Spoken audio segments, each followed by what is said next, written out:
My fellow Ambazonians, this is Dr. Ayaba. Glory to Ambazonia. I was briefed 2 days ago.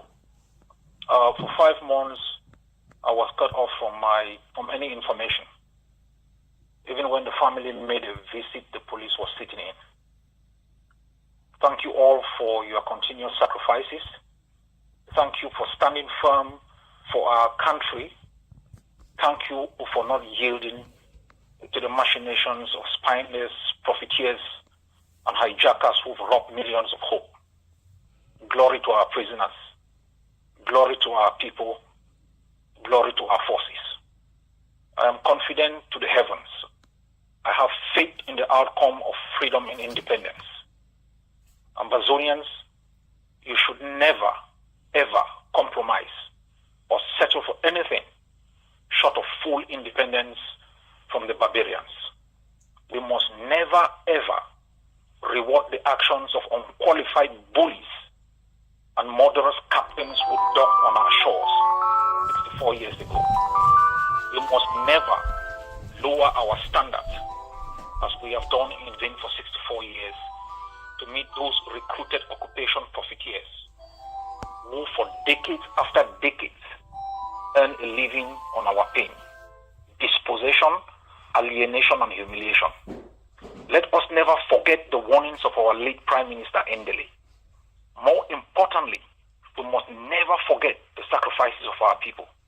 They never died in vain, never went to jail in vain, and never fought in vain.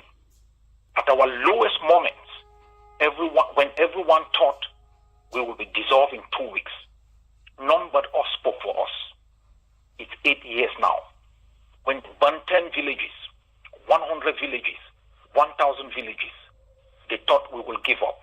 They push our population to rise against our forces. They call our forces criminals. It's 8 years, and we are still standing.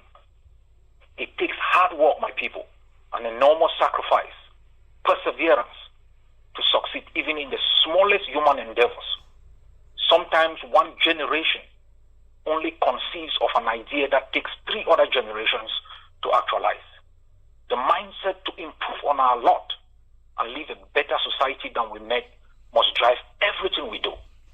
You may walk in a pharmacy and pick up a packet of paracetamol to stop pain or reduce fever. It may have taken you just 1 hour and a few hundred amber. It surely took millions of amber, sleepless nights of research, trial and error, failures, and a never giving up attitude for researchers to have been able to put together the elements to make a paracetamol. You may take for granted when you open your eyes in the morning and you are able to see. Millions live in places where sight alone is a luxury. You step into an airplane at the Manfi International Airport, and in 6 hours you are in Brussels. Thousands died to enable a 12,000-ton piece of metal stitched together to taxi down a runway, lift up at high speed, gain altitude, and maintain a cruising speed of sometimes 700 kilometers an hour. Your weight of 50 kilograms cannot keep you airborne for 2 seconds. It is not about gravity, but how to beat it. When a 16-year-old sits in a garage, creates an app, and in a few years is richer than 20 African countries put together, we must ask ourselves, what is holding us back? Are we stupid, or are we in an environment where hijackers have made daring, sacrificing, and innovation not possible? Women in the UK fought and got the right to vote a century back. Your vote today does not still count 100 years after. And you seem to think it's normal. My people, I don't speak these words to undermine your sacrifices. These are questions I ask myself. These are the questions and thoughts that stiffen my spine, make me a no-blinking animal. You can simply count on hope in the middle of the ocean if you can swim. You can leap from the top of the mountain, and on your way down you hope you can fly. Our country has been hijacked, our continent on siege, and our race earmarked. It will take a different mindset for us to gain 1 inch and keep it. We must develop the mindset of the men and women who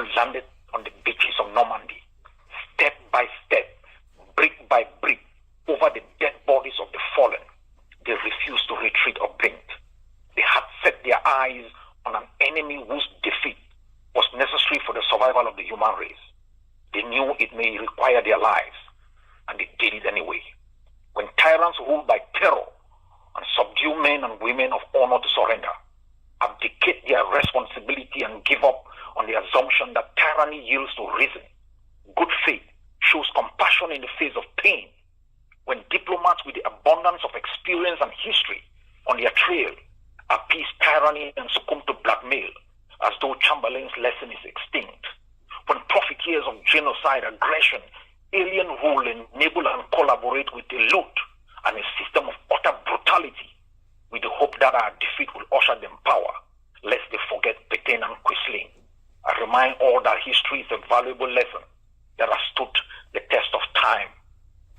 Ambazonians rose, and no force exists that will bring it down. They can hold 100 conferences and diplomatic deputations. They can utter thousands of lame words to appease the vulnerables of the moment.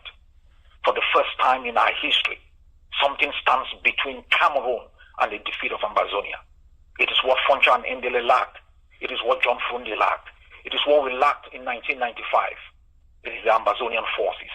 Without them, Cameroon's old strategy of bribing leaders, killing many, burning villages, putting thousands in jail, exiling others, would have left the population vulnerable and defenseless.